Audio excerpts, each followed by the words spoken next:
Yo, what's going on, everyone? In this one, I want to very quickly show you guys how I was able to defeat the Frenzied Lucky 17 boss fight. So very quickly, guys, I'm going to go into my stats and my skills and show you guys exactly what I was using. So during this fight, I believe I was level 40, so it definitely helps to be extreme as high level as you possibly can. And as you can see, I've got my swords leveled up to level 30. I went with the Nameless Sword and the Fan, and I had these both leveled up before going into the fight. Now you can also go ahead and max out most of your talents. So I was able to get the most amount of talents at least available right now due to the fact that there is a level cap in the game and I couldn't get any further than this.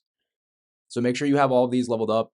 And then from there, you want to put on your best gear. As you guys can see here, you can actually go into your gear and put on different items.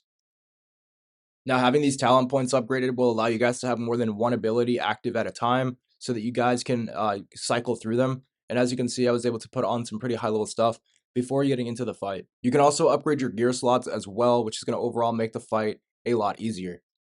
So overall, I just cycled through most of my combos for the boss fight, and I showed you guys the exact weapons and gear I was using. Now the boss is extremely aggressive, so it's best to sort of just stay back and utilize the perfect parry. Now you can use the fan to actually heal yourself as well, which is pretty cool. And you'll notice here that if you just press circle and rotate around the boss, it's actually pretty easy to take him down. So all I'm doing is just cycling back and forth between my abilities. And this is allowing me to actually not take damage when he attacks me because I'm in the middle of doing an ability. And then it's a lot easier just to simply sidestep him.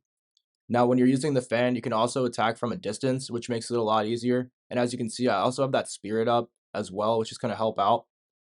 Now, once you get the boss is down to a stagger point, you want to go ahead and utilize this time to do a lot more damage. Don't actually use the finisher straight away. As you can see, I'm able to get about 20 seconds worth of damage in before the finisher needs to be popped. So at the very end of that timer, that's when you want to go and pop that. So as you can see, I'm mainly using the fan for this because you can spawn up that spirit, and it definitely helps out quite a bit. The boss will do its best to try and back you into a corner, which can be extremely hard to actually get out of some of the attacks. So if this ever happens, you can simply walk away or spawn in another one of the spirits.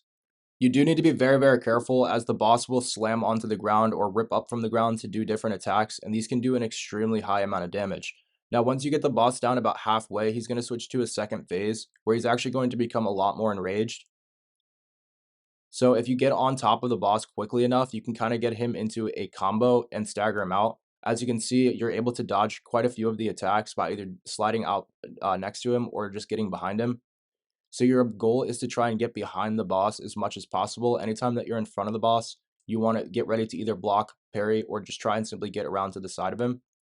So there may be certain phases during the boss where you don't even deal damage and you're just sort of focused on blocking and defending yourself.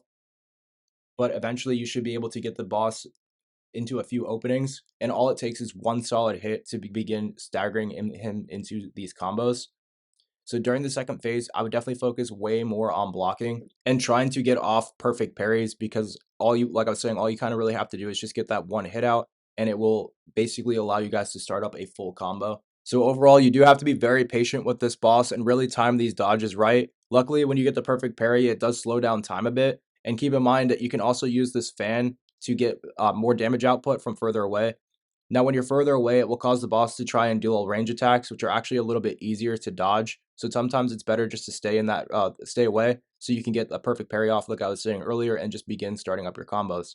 So because the boss is such a brute, sometimes you just can't get a single hit in. But once you do finally get one in, you can usually get a bunch more and begin up a full combo, as you can see here. So it's more so about parrying and blocking in the second phase, and then stacking all of your abilities together. Also, using the fan to help you heal yourself and to spawn up those spirits can definitely help a lot too, to do some AoE damage. So mostly all you have to worry about is just getting that blue shield bar down. And again, utilize that extra time you get when the finisher move pops up to deal extra damage. So hope this helps, and I will catch you in the next one.